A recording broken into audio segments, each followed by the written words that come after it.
সবারই তো একটু চাহিদা থাকে, কেমন চাহিদা থাকে যে তারা একটু বেশি আসন পেতে চায়।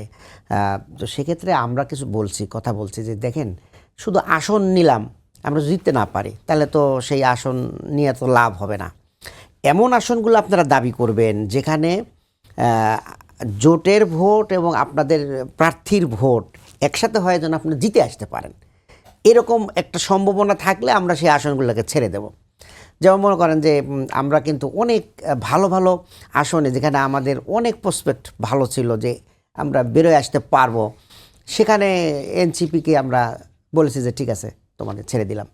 এইভাবে খেলাফত মজলিসকে বলেছি, খেলাফত আন্দোলনকে বলেছি যে ঠিক আছে আমরা এটাকে উড্ড করে নিলাম, আমাদের ফর্ম উঠেছি, জমা দিয়েছি, এগুলো বাদ দেবো আমরা, ঠিক আছে।